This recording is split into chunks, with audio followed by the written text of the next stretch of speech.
Is it possible to overcome pain by simply focusing your mind? I found myself in an extremely painful circumstance in 1996. I had been in an 8-year relationship that was abusive, very verbally abusive. And I told my ex-husband, the father of my child, who was then 11 years old, that we were in an abusive relationship. And upon telling him that, he decided, after taking her for a weekend trip, that he would not return her to my care. I think that was a wonderful thing that he did. And I'm very grateful to him that he did that, because it immediately forced me to leave that relationship. I immediately packed up one suitcase and left the house. I had no money. I had to call my father, who was kind enough to send me $100, which was just enough money to get myself a Greyhound bus ticket home to his house. I promptly returned to my father's house and was very happy to call my ex-husband to say, okay, I'm back in California, just down the street from you. Can I have Jennifer back, my daughter? Can I have her back now? I'm here at my dad's house. And he said, yeah, well, you've had her all these years.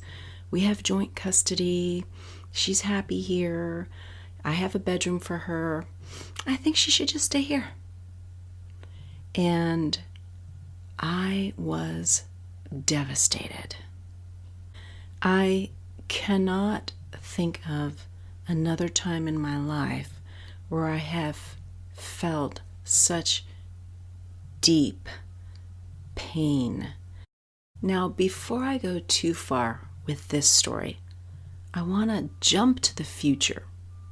For those of you who know me and know my background, you know that in 2007, just 11 years later after this story, I was earning over $200,000 a year, and I was the head of technology for a global sports and entertainment firm.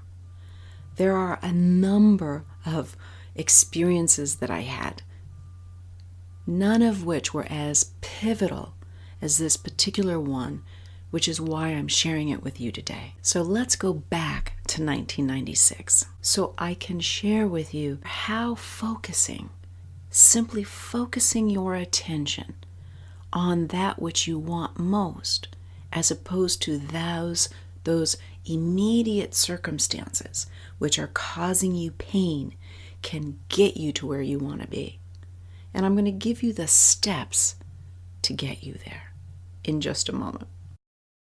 Something very deep inside, something that, quite frankly, only now at 50, I am beginning to understand, helped me to get right away that I could not spend even one moment of my energy dwelling on the pain, dwelling on the anger, the frustration. I felt like my child had been ripped out of my hands and I was powerless to do anything about it.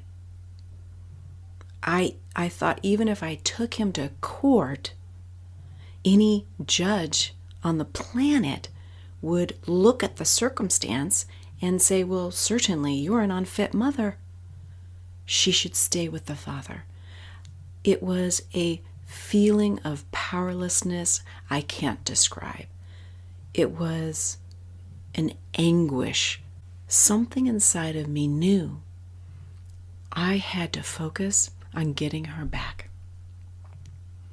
And I didn't have a clue how to do that. So what I did is I simply put my mind on having my own place and having her with me. That's it. I didn't have any designs on how I was going to get there. I immediately went the very next day that I arrived in California, the very first work day, which I think was the next day I was there, went down to Apple One Temporary Agency and signed up saying I was available to do secretarial work, anything. I would take anything. And within 3 days, I had a job as an office assistant earning $10 an hour. I was ecstatic. I would work all day, and then I would come home and I would just feel this. There was an ache so deep inside of me, a longing so deep inside of me, that all I could do is focus on, I need my own place, and I see my daughter with me there. I see my own place, and I see my daughter with me there. I'm going to earn money. I'm going to get enough money to get a down payment, to get an apartment, so that I can get my daughter back. That was my sole focus. And so every time I felt that cavern of pain, I allowed myself to see myself in my place with my daughter. That's it. I didn't go through scenarios on how I was going to get there, nothing like that. Pain would happen, I'd go to that place. Pain would happen, I'd go to that place. And in going to that place, I would feel better. In seeing myself in that location and with my daughter, I would feel better. So 3 months later, I was earning enough. I think it was just below $2,000. I was able to find an apartment. It was a little 1-bedroom. I had no furniture. I had a table. I borrowed a couch. I don't know how I ended up with a bed. Somebody must have given it to me. No TV, anything like that. All of those were extreme luxuries at that time. I had a roof over my head. And when I called my ex-husband to say, I'm moving into my place, Jennifer can come live with me, he said, yeah, I don't see why. She's so happy here. She's so adjusted here. She has her own bedroom here. And, but she can come visit you for sure. And again, that feeling of I have that powerless, deep sense of loss came over me. And again, I have to focus on, okay, that wasn't as easy as I thought it was going to be. So I invited her over for the first night I was moving into the place, and she came over and we unpacked what little was to unpack. And I said, okay, let's go walk around the neighborhood. Let's go see what's around the neighborhood. And we went outside our door, and unbeknownst to me, there was a community theater, an adult community theater, right across the street from this apartment that we had. And the lights were on in this community theater. And so we wandered into the theater. My daughter then, 11 years old, very talented, very creative, always drawn towards the arts, was very curious. We went inside, and we poked our head in, the door was open, and the woman said, come on in, they're rehearsing. And she said to us, we're looking for volunteers. So if you guys are in the area, we were always needing volunteers. And Jennifer said, oh, I'd love to do that. I said, I'd love to do that too. So they assigned Jennifer, my daughter, the role of assistant stage manager. She was 11 years old. And I volunteered to operate the lighting. And I love doing stuff like that, stuff with my hands. And so, wouldn't you know it, that in order to volunteer, we had to rehearse with the crew every night, including weekends. And then when the play came out, we had to be together every weekend doing the routine with the play, doing the actual play. Naturally and gracefully, this loving universe delivered exactly that which I had kept my focus on. I had a place, and my daughter was with me. So how can you do this? How can you achieve the same results? Step one is you have to understand the power of your intention, as Wayne Dyer puts it, the power of your focus. You are a powerful creator, and that which you place your focus upon shall come into your existence. And so when you find yourself in a circumstance in your life of gut-wrenching pain, that is the time to identify to yourself that which you prefer, that which you most desire, where you want to be. And you simply, and I know it sounds easy, it wasn't easy for me in 1996. I took valerian root every night. And for those of you who may have never taken it, it's a root, it's an herb, I think it's an herb root that you can buy at health food stores and CVS. Savon's sells it, Rite Aid, and it calms you down. It takes that edge off when you're really upset. It takes the edge off. So I lived on valerian root for that 3 months. I would work all day, I would come home, and I would pop that valerian root. I think I took 3 or 4 of them, and then I would go to bed. And as I went to bed, I would focus my mind on seeing myself in my apartment with my daughter.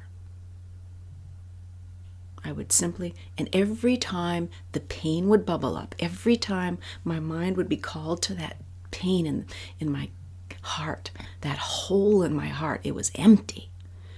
And it was barren in there.